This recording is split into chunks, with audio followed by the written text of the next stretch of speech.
ಎಲ್ಲರಿಗೂ ನಮಸ್ಕಾರ. ನನ್ನೆಲ್ಲ ಆತ್ಮೀಯ ಮುದ್ದು ಪುಟಾಣಿಗಳೇ, ಎಲ್ಲರೂ ಹೇಗಿದ್ದೀರಾ? ಚೆನ್ನಾಗಿದ್ದೀರಲ್ವಾ ಮಕ್ಕಳೇ?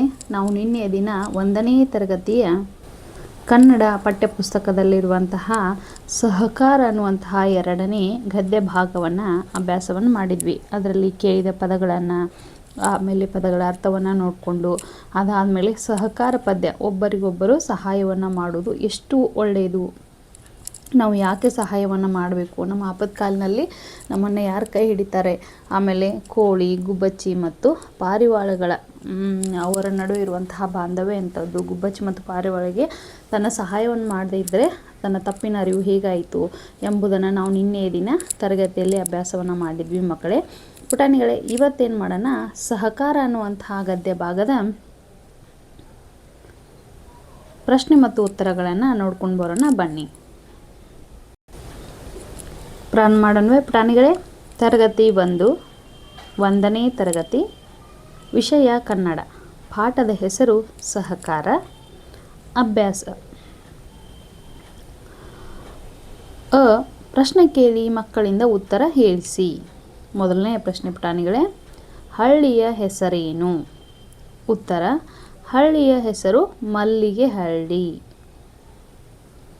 ಎರಡನೇ ಪ್ರಶ್ನೆ, ಕೋಳಿ ಎಲ್ಲಿ ವಾಸವಾಗಿತ್ತು? ಉತ್ತರ: ಕೋಳಿ ಮಲ್ಲಿಗೆ ಹಳ್ಳಿಯಲ್ಲಿ ಇರುವ ತೋಟದಲ್ಲಿ ಕೋಳಿ ತನ್ನ ಮರಿಗಳ ಜೊತೆಯಲ್ಲಿ ವಾಸವಾಗಿತ್ತು. ಮೂರನೆಯ ಪ್ರಶ್ನೆ, ಕೋಳಿ ಏನನ್ನು ಬಿತ್ತಲು ಗುಬ್ಬಚ್ಚಿಯ ಸಹಾಯವ ಕೇಳಿತು? ಉತ್ತರ: ಕೋಳಿ ರಾಗಿಯನ್ನು ಬಿತ್ತಲು ಗುಬ್ಬಚ್ಚಿಯ ಸಹಾಯವನ್ನು ಕೇಳಿತು. ನಾಲ್ಕನೆಯ ಪ್ರಶ್ನೆ, ರಾಗಿಯ ಪೈರಿನಲ್ಲಿ ಏನು ಬಿಟ್ಟಿತು? ಉತ್ತರ: ರಾಗಿಯ ಪೈರಿನಲ್ಲಿ ತೆನೆಗಳು ಬಿಟ್ಟಿತು. ಐದನೆಯ ಪ್ರಶ್ನೆ, ಕೋಳಿ ಯಾರನ್ನು ಕೂಡಿಕೊಂಡು ರಾಗಿಯ ತೆನೆಗಳನ್ನು ಕೊಯ್ದಿತು? ಉತ್ತರ: ಕೋಳಿ ತನ್ನ ಮರಿಗಳನ್ನು ಕೂಡಿಕೊಂಡು ರಾಗಿಯ ತೆನೆಗಳನ್ನು ಕೊಯ್ದಿತು. ಆರನೆಯ ಪ್ರಶ್ನೆ, ಗುಬ್ಬಚ್ಚಿ ಮತ್ತು ಪಾರಿವಾಳಗಳಿಗೆ ಏನು ತಿಳಿಯಿತು? ಉತ್ತರ: ಗುಬ್ಬಚ್ಚಿ ಮತ್ತು ಪಾರಿವಾಳಗಳಿಗೆ ತಮ್ಮ ತಪ್ಪು ತಿಳಿಯಿತು. ಏಳನೆಯ ಪ್ರಶ್ನೆ, ಕೋಳಿಗೆ ಏನು ಅನಿಸಿತು? ಕೋಳಿಗೆ ಅಯ್ಯೋ ಪಾಪ ಅಂತ ಅನಿಸಿತು. ಕೊಟ್ಟಿರುವ ವಾಕ್ಯಗಳಲ್ಲಿ ಬಿಟ್ಟಿರುವ ಪದಗಳನ್ನು ಹೇಳಿಸಿ. ಮೊದಲನೆಯ ಪ್ರಶ್ನೆ, ಕೋಳಿ ರಾಗಿಯನ್ನು ಬಿತ್ತಲು ಗುಬ್ಬಚ್ಚಿಯ ಡ್ಯಾಶ್ ಕೇಳಿತು. ಉತ್ತರ: ಸಹಾಯ. ಅಂದರೆ ನಾವು ಇದನ್ನು ಹೇಗೆ ಓದಬೇಕು ಅಂದರೆ, ಕೋಳಿ ರಾಗಿಯನ್ನು ಬಿತ್ತಲು ಗುಬ್ಬಚ್ಚಿಯ ಸಹಾಯ ಕೇಳಿತು. ಎರಡನೆಯ ಪ್ರಶ್ನೆ,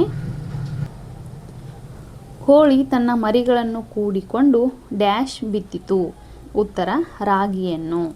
ಕೋಳಿ ತನ್ನ ಮರಿಗಳನ್ನು ಕೂಡಿಕೊಂಡು ರಾಗಿಯನ್ನು ಬಿತ್ತಿತು. ಮೂರನೆಯ ಪ್ರಶ್ನೆ, ಒಂದು ದಿನ ಗುಬ್ಬಚ್ಚಿ ಮತ್ತು ಪಾರಿವಾಳಗಳಿಗೆ ತುಂಬ ಡ್ಯಾಶ್. ಉತ್ತರ: ತುಂಬ ಹಸಿವಾಯಿತು. ಒಂದು ದಿನ ಗುಬ್ಬಚ್ಚಿ ಮತ್ತು ಪಾರಿವಾಳಗಳಿಗೆ ತುಂಬ ಹಸಿವಾಯಿತು. ನಾಲ್ಕನೆಯ ಪ್ರಶ್ನೆ, ಗುಬ್ಬಚ್ಚಿ ಮತ್ತು ಪಾರಿವಾಳಗಳಿಗೆ ತಮ್ಮ ತಪ್ಪು ತಿಳಿಯಿತು. ನೋಡಿ, ಗುಬ್ಬಚ್ಚಿ ಮತ್ತು ಪಾರಿವಾಳಗಳಿಗೆ ತಮ್ಮ ಡ್ಯಾಶ್ ತಿಳಿಯಿತು. ಉತ್ತರ ತಪ್ಪು. ಅಂದರೆ ಗುಬ್ಬಚ್ಚಿ ಮತ್ತು ಪಾರಿವಾಳಗಳಿಗೆ ತಮ್ಮ ತಪ್ಪು ತಿಳಿಯಿತು. ಮಕ್ಕಳೇ, ಈ ಮಕ್ಕಳಿಂದ ಚಿತ್ರಗಳಿಗೆ ಸೂಕ್ತವಾದ ಬಣ್ಣ ತುಂಬಿಸಿ. ನೋಡಿ, ಇಲ್ಲಿ 4 ರೀತಿಯಾದಂತಹ ಚಿತ್ರಗಳನ್ನು ಕೊಟ್ಟಾರ. ಮೊದಲನೇದಾಗಿ ತಾವರೆ ಹೂವು ಅಂದ್ರೆ ಕಮಲ, ಎರಡನೇದು ಬಾಳೆಹಣ್ಣು, ಮೂರನೇದು ಕ್ಯಾರೆಟ್, ನಾಲ್ಕನೇದು ಕುಂಬಳಕಾಯಿ. ಹೌದಾ, 4 ಚಿತ್ರಗಳನ್ನು ಕೊಟ್ಟಿದ್ದಾರೆ. ಇವ್ರಿಗೆ ಸೂಕ್ತವಾದಂತಹ ಬಣ್ಣವನ್ನು ತುಂಬಬೇಕು ನೀವು ಪುಟಾಣಿಗಳು ಅಂತ ಹೇಳಿದ್ದಾರೆ. ನಾನು ನಮ್ಮ ಮನೆಯಲ್ಲಿರ್ತಕ್ಕಂತಹ ಪುಟ್ಟ ಪುಟಾಣಿಯಿಂದ ಈ ಬಣ್ಣವನ್ನು ತುಂಬಿಸಿದ್ದೀನಿ.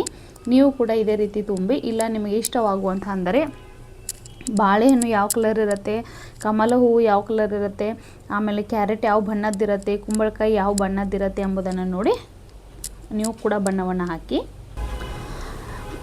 ನೋಡಿ, ಇಲ್ಲಿ ತಾವರೆ ಮತ್ತು ಬಾಳೆಹಣ್ಣು ಹಾಗೂ ಕ್ಯಾರೆಟ್ ಮತ್ತು ಕುಂಬಳಕಾಯಿ. ಕ್ಯಾರೆಟ್ ಅಂದರೆ ಗಜ್ಜರಿ ಅಂತ ಕರಿತೀವಿ, ಕುಂಬಳಕಾಯಿ.